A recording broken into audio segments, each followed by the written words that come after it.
You know what the definition of a hero is? Someone who gets other people killed. Take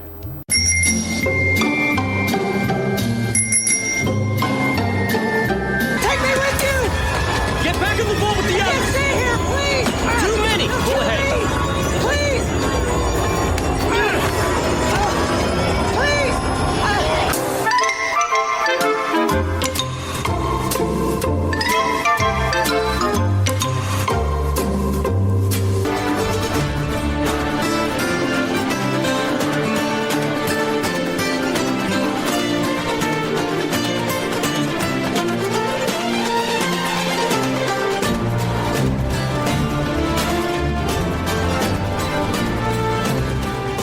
My name is Andrew Luke. Come in to my home in Belfast, Northern Ireland, inside your earlobe, as we look in the Drone Look podcast at 2005's Serenity.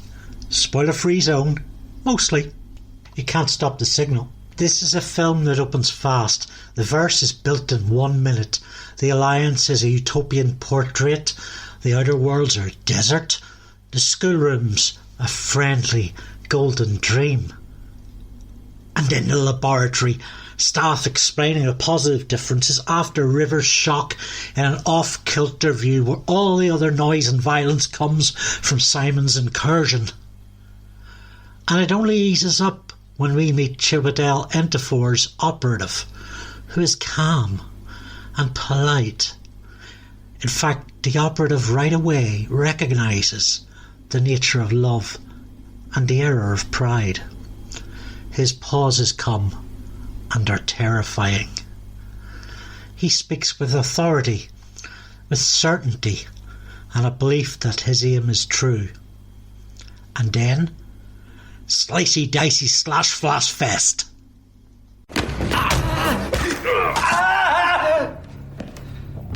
Young miss. Young miss, I'll need all the logs on behavioral modification triggers. We'll have to reach out to Rivertam and help her to come back to us, no matter how far out Simon is. This is a good death. There's no shame in this.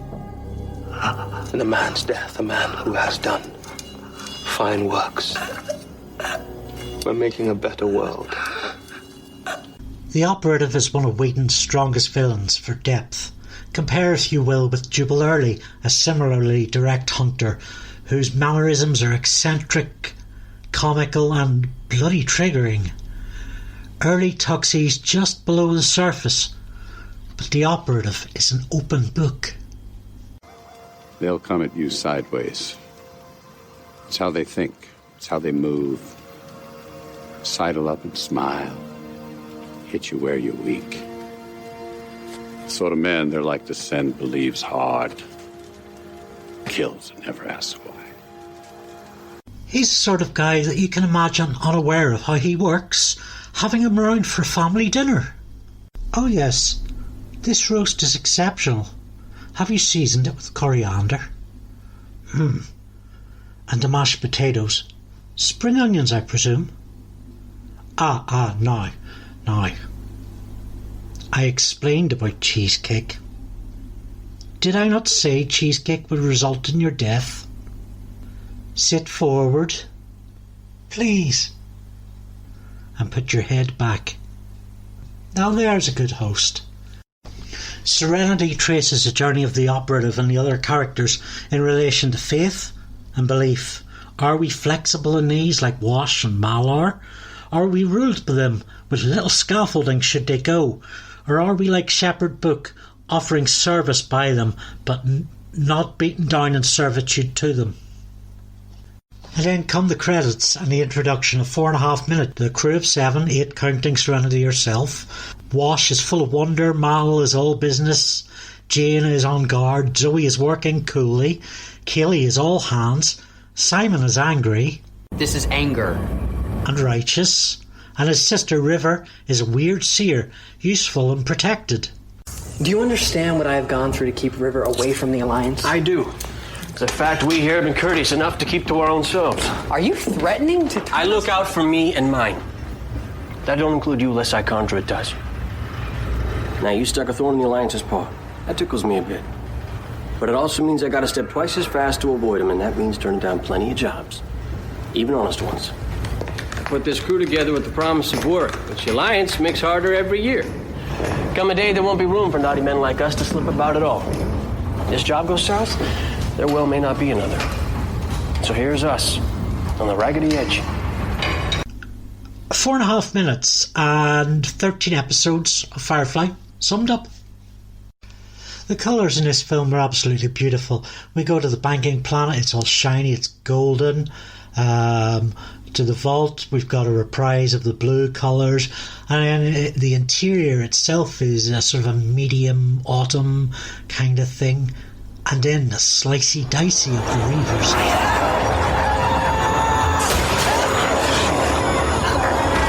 There's no doubt the Reavers are a threat. We've gotten 10 minutes packed with dialogue, and that's well submerged in an avalanche of fast-moving action. Every heart beats fast. Guns fire, country races past, smoke bellows. It's really well choreographed. The drama sets up the Reavers and brings the crew's desperate internal conflicts past tipping point. I do not get it. How's the guy get so wrong? Cutting on his own face, raping and murdering. Well, I'll kill a man in a fair fight. Or if I think he's going to start a fair fight. Or if he bothers me. Or if there's a woman.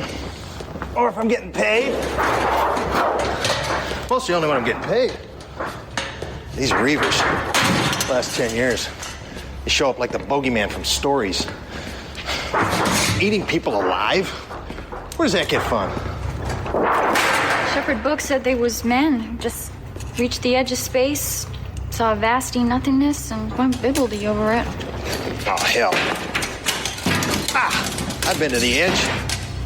Just looked like more space. I don't know. Can get awful lonely in the black. Like to get addle-pated ourselves, we stay on this boat much longer. Captain will drive us all off, one by one. Just like Simon and River. Just like Honora. As with any time Joss Whedon is on game as a writer, the script for Serenity is economical. Watching Kaylee give Simon advice and push towards like a synesthesia of sadness and laughter all at once. The introduction of Japanese Vegas shisha bar and Fanti and Mingo further hybridise the fringe peculiarity we've encountered. The reclusive Mr. Universe is another notation of this weirdness, but we'd be remiss if we didn't mention the most stellar example of all. Fruity OT bars make a man out of a mouse. Fruity OT bars make you bust out of your blouse. Give 'em all the time. Let 'em blow your mind. 我很丢脸，我没有去过 OT bar。 Fruity OT bars. Fruity OT bars. And it comes up in a multicoloured fast palette which throws every colour we've associated with the story into disarray before ending on a note of blue. Blue for clarity, blue for cold clinicism, then speeding earthly brown and terminal red in the action sequence laying out the new twist. And a brief scene where the operative surveys the details, his computer picking out Mal with futurist speed even before Mal can ask, Simon? Girl or weapon? Firefly didn't spend quite a great deal of time responding to this other than the thematic hints in the existential Jubal Early story, and a bunch of people really wanted their hands on her. It was one of the series' three big questions which Serenity delivers, the other two being what was the background of Shepard Book and where did the Reavers come from. For the answer to the question, girl or weapon, we visit Mr. Universe, a wealthy hacker and keen media student. I think of him as like a sort of a Cory Doctorow kind of figure, living on a satellite moon. He's got some hacker skills. He immerses himself in the manipulation of it all, in all the signals. He's charming and intelligent character, and he's also got what the Alliance would call a sex bot. The brief foray to Universe's marriage to said bot peculiarly demonstrates the closeness with which we view their relationship. Book, Jane and Anara have all been bringing up the war, and this frames how Mal and Zoe might know Mr. Universe. I've been seeing this code pop up all over the last few weeks. It's Alliance and it's high military. They have gone to enormous trouble to find your little friend. And found her they have. Do you all know what it is you're carrying? The notion dawns slowly on the crew. They're not being hunted for scavenging or a bank job. They're in a war. Old soldiers Mal and Zoe are the first to realise the capture of Ambassadorial Anara, the threat of River exercising her own autonomy, and the operative's visit to kindly shepherd Book. It's a slow rise to character change, each inciting incident pushing the reality upon a crew. Non-combatants, half of them. Most of these girls, they're of good families with the highest academic control. Was the first lesson, and the last. And these worlds are not like the central planets. There's barbarism dressed in the most civil weeds. Men of the highest rank who don't know the difference between a companion and a common whore. It's unsafe.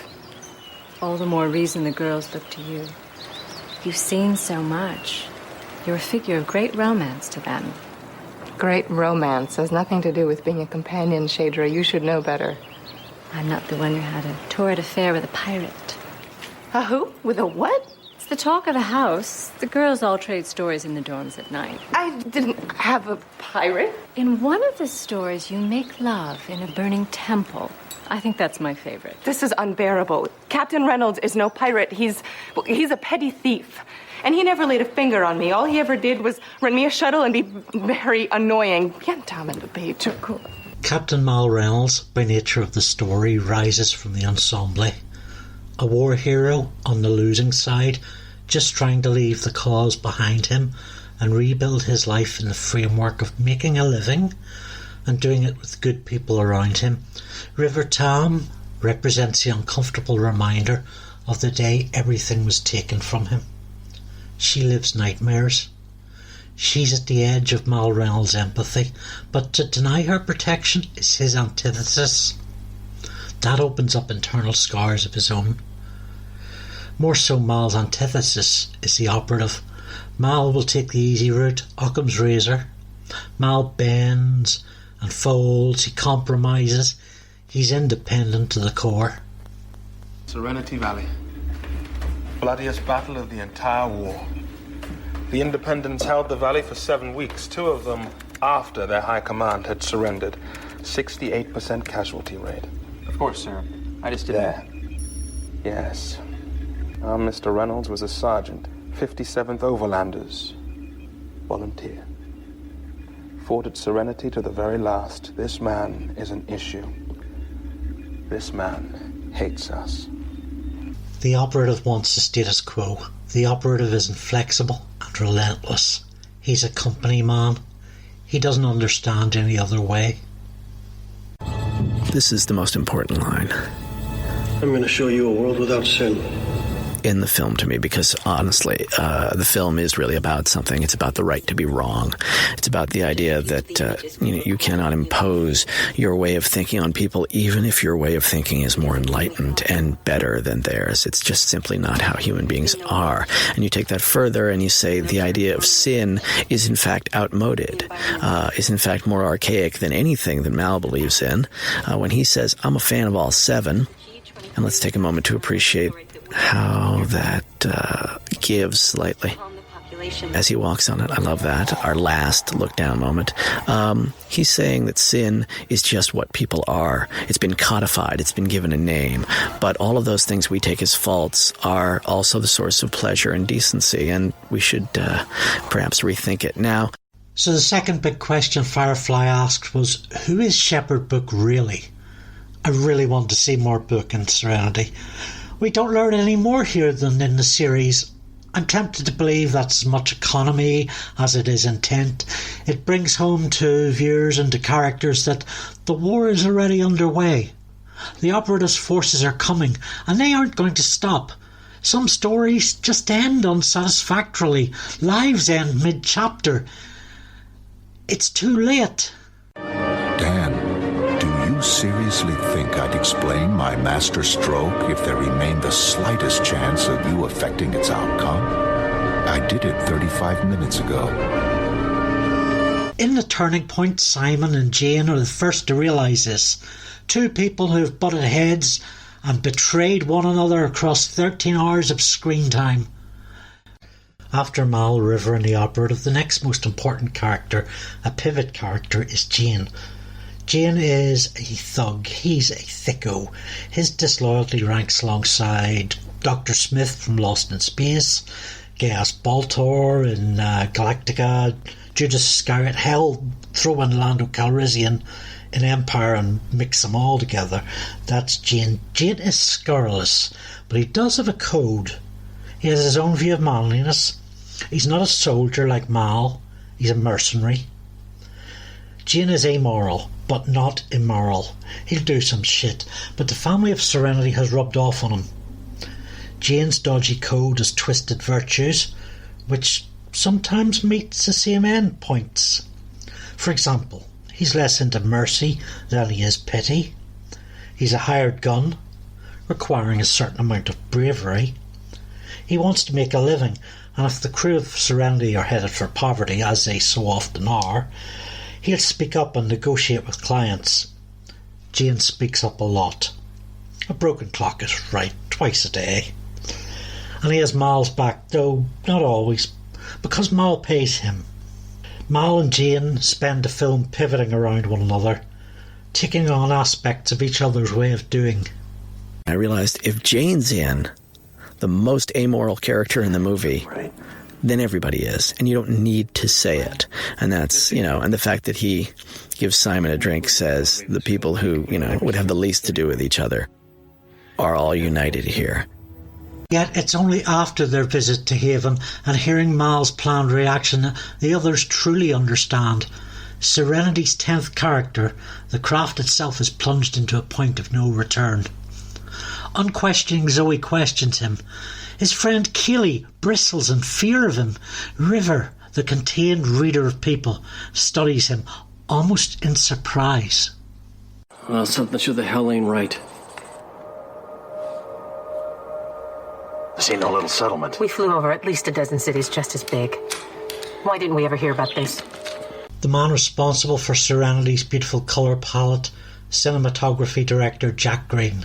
For Miranda, we blew it out completely. We overexposed it. We pushed it in the digital timing, and that was to give the idea that Miranda represents the sort of insane optimism of the Alliance, that it's too bright, it's too perfect, there are no shadows to hide, and there's nowhere for people to be themselves. There's no texture to it. The other thing we did was affect the shutter speed. Normally a camera will run at a 180 shutter speed. We ran it at a 120 to make things a little crisper and more crystalline. It's an effect you will have seen in Saving Private Ryan or Gladiator or any war movie made recently. They'll do it at a 45 shutter speed, and all of a sudden every piece of dirt that's blown out of the air is very visible to the eye. It's kind of hard to watch after a while.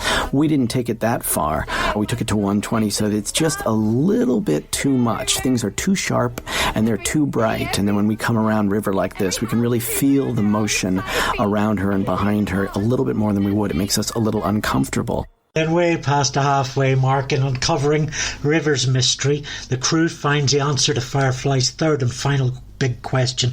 What happened to the Reavers? The men going crazy at the edge of space, the terrifying abominations. And the answer is unexpected and paradigm shifting.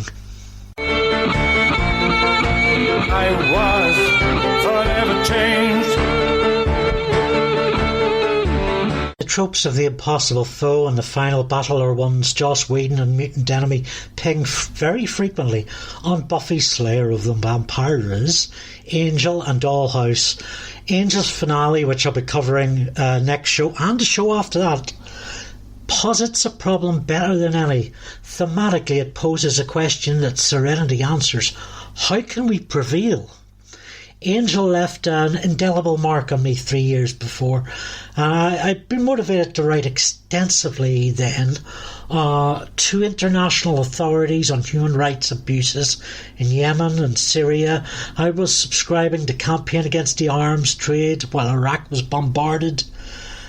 I was writing to UK, US and Australian governments, beseeching them to fair play. I wrote politely, with good manners. I wrote with formal, rational address and emotional reasoning. All handwritten. No, once mid-meal I accidentally called Donald Rumsfeld out as a fucking demon. Point being, when you're researching reports and you're reading research reports from Amnesty International or War on Want, you learn facts you can't turn your back on. I've got a fat file of form rejection letters from MPs and corporations. Most of it says, we care. Little of it says, we do. Serenity's final act opens on Mal Reynolds' new war strategy. He employs what he knows, what we know, to make what he does count for something. The strategy is so impressive, its relation to character writing seems only an honourable mention. As I watched from my cinema seat, it was as if some key and cogs turned in my brain. The message of the signal? We can beat them, and this is how. Though I'm not sure I can give you more information than that. Serenity is enduring, and I turn scholars to it to try and decipher the creative vision for lasting victory over repressive global authoritarianism. Vessel in range. Lock on.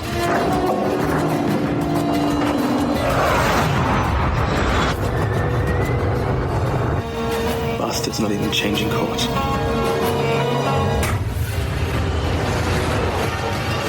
Sir? And so the final act opens, and the epic battle sequences that we get on the ground and in space before that are true tutorials in how to write action sequences. There's chaos, a battle to survive by raging against the dying of the light. Simon Cayley's relationship gets closure. River's story gets closure. On YouTube there's a brilliant video essay by Filmjoy, aka Movies with Mikey, positing the film as Mal's story as seen through River's eyes. Mal's war against the operative concludes against the landscape of one of these magnificent industrial complexes Whedon is so fond of. Mal overcomes eventually not by violence but by talking, just as he and Shepherd Book tried to reconcile their religious beliefs around a fire. The war is won by talking and listening.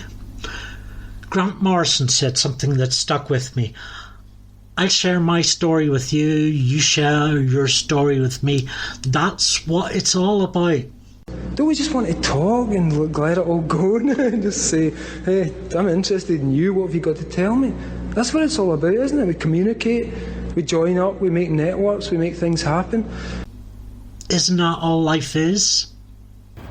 Love. You can learn all the math in the verse. If you take a boat in the air that you don't love, she'll shake you off just as sure as a turn in the worlds. And love keeps her in the air when she ought to fall down. Tells you she's hurting for she keens. Makes her a home.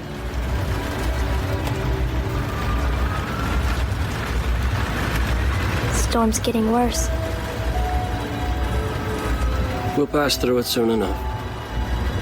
So we come to the end of our deep dive into Serenity, Blueprint for a Revolution. Shout out to you if you shared, liked, or just listening to this stuff.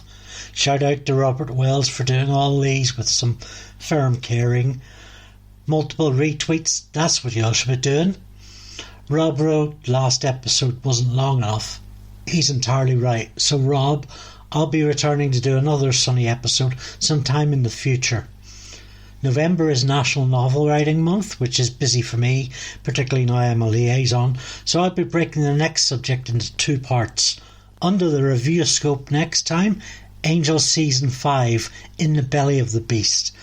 You can find that October 1st, I hope, on Spotify, iTunes, and anywhere good podcasts are shared. Shout out to lead distributor Dave Cromie at nerdgeist.com, on Twitter at ngeistofficial, Nerdgeist on Facebook. You can find me on the Bake of Faces too, and Twitter at Andrew Luke. On Patreon I upload 6 things a month: poems, short stories, comics, photos, science fiction, comedy and slice of life. Without my patrons this podcast wouldn't happen. You should try it and sign up at £1 a month at patreon.com/Andy Luke. You can't stop the signal. That's patreon.com/Andy Luke. Sayonara.